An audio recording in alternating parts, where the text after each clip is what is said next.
sebelum itu kami perkenalkan diri terlebih dahulu. Nama saya Lutfi Hasri Nur Agni. Saya Michelle Rizkyani. Saya Muhammad Naludra. Saya Muhammad Rizky. Baik, kita langsung masuk saja ke latar belakangnya. Baik, di sini saya akan menjelaskan tentang latar belakangnya. Nah, yang pertama itu ada di tahun 1705, di mana ada pangeran dari Banjar yang namanya itu Pangeran Nata.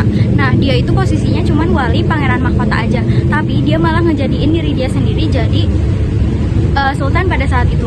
Dan dia ngambil kuasa, dan juga dia tuh ngebunuh anak-anak dari almarhum Sultan Muhammad yang harusnya mereka tuh pada jadi penerusnya Sultan Muhammad. Tapi sayangnya pada dibunuh sama Sultan Tahmidillah II. Nah, Sultan Tahmidillah II itu sebutan dari Pangeran Nata saat menjadi sultan.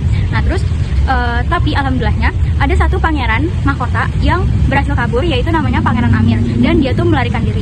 Nah, setelah beberapa tahun kemudian dia tuh sempat balik lagi buat ngerebut kembali haknya dia, tapi sayangnya hal itu tuh gagal dan dia malah diasingkan ke tempat lain. Nah, selanjutnya itu Belanda mulai datang ke Banjar dan dia mulai melakukan kerjasama pada Kesultanan Banjar ini. Tapi sayangnya Belanda itu mulai semena-mena kayak malah nerapin pajak yang tinggi, terus dia juga memonopoli perdagangan, dan juga dia tuh ngatur-ngatur internal dari Kesultanan Banjar ini. Nah, pada beberapa tahun kemudian itu Kesultanan Banjar ini sekarang lagi dipimpin sama yang namanya Sultan Adam. Nah, dia itu nulis wasiat bahwa yang harus gantiin dia jadi sultan itu adalah cucu kesayangan dia, yaitu Pangeran Hidayatullah. Nah, tapi sayangnya saat beliau wafat, wasiat ini malah gak dijalanin dengan baik.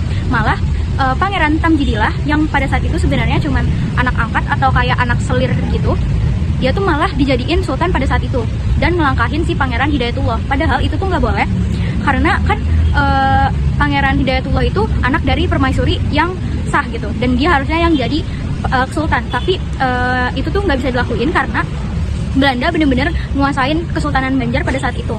Nah, akhirnya Pangeran Tamjidillah yang diangkat jadi sultan. Nah, kenapa sih Belanda ngangkat Tamjidillah jadi sultan? Kenapa nggak Hidayatullah? Nah, alasannya karena Pangeran Tamjidillah dia itu ibaratnya cuman bonekanya Belanda aja. Jadi dia tuh gampang disetir, gampang diatur, dan istilahnya dia tuh Belanda tuh ngejadiin si Tamjidillah jadi sultan biar dia tuh makin gampang buat ngerecokin Kesultanan Banjar kayak gitu.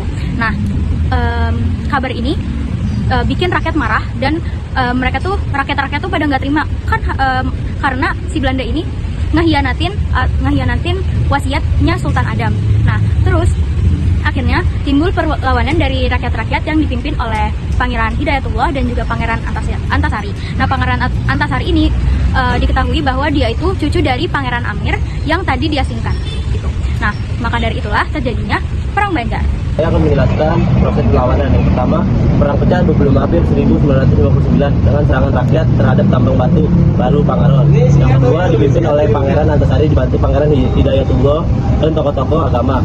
Yang ketiga, perang meluas seluruh wilayah Kalimantan Selatan dengan taktik gerilya memanfaatkan hutan dan sungai Barito. Mereka didukung penuh oleh suku Dayak dan para ulama. Yang keempat, Belanda melakukan kekerasan. Yang kelima, setelah Antasari wafat 1862 diteruskan oleh Demong Lekman, Datu Aling, dan lainnya hingga awal abad ke-20 1900. Baik, saya akan melanjutkan penjelasan tentang proses perlawanan. Di sini ada di tahun 1862 Pangeran Hidayatullah tertangkap dan dibuang ke Cianjur.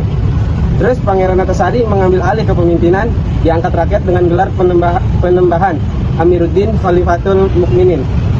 Pangeran Antasari gugur, meninggal karena sakit di tahun yang sama, di tahun 1862. Perlawanan dilanjutkan, keturunan dan pengikutnya Gusti Mat Seman dan lain-lain hingga pada tahun 1905. Nah, berikutnya aku bakal ngejelasin tentang hasil perlawanan, tapi sebelumnya aku bakal ngejelasin sedikit hasil perlawanan akhirnya. Jadi, setelah Pangeran Antasari wafat pada 1802, nah pemimpin perang ini tuh diganti sama Mahmud Seman. Nah, Mahmud Seman itu salah satu keturunan Pangeran Antasari. Nah, setelah Sultan Mahmud Seman ini jadi pengganti pemimpin perang, dia itu diangkat sama warga-warga, sama rakyat-rakyat Banjar itu jadi sultan, dan akhirnya berubah nama jadi Sultan Mahmud Seman. Nah, karena Belanda tuh makin menguat di wilayah Banjar, akhirnya Sultan Mahmud Seman ini tuh mengubah jalur perlawanannya itu tuh jadi ke daerah hutan sama pegunungan. Nah, pada tahun 1875 pasukannya Mahmud Seman ini tuh dapat dukungan dari dari tokoh Muslim Dayak, namanya itu Surapati. Nah, perlawanan ini kan berjalan dari pas lagi diganti ya jalurnya itu dari 1875 sampai 1905, di mana tahun 1905 itu tuh Sultan Mahmud Seman itu wafat, gugur karena kan emang perangnya itu kan bertahun-tahun ya, terus kan lama banget ya dari 1875 sampai 1905, dan itu juga kan umurnya Sultan Mahmud Seman kan juga udah nggak muda lagi. Nah, akhirnya dari situ Mahmud Seman itu gugur.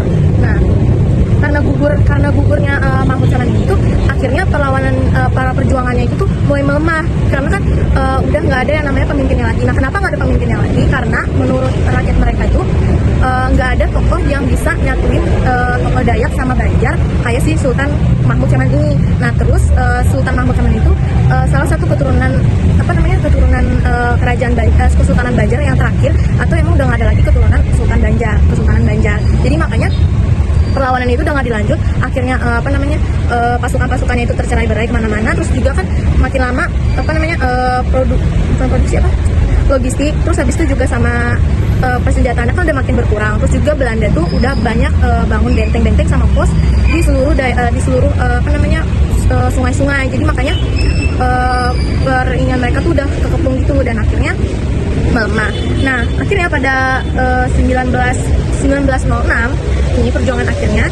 Nah, itu tuh Belanda resmi menyatakan wilayah Banjar itu keadaannya udah aman karena kan udah nggak ada yang udah nggak ada yang berperang lagi, dan akhirnya menjadi di bawah kekuasaannya Belanda.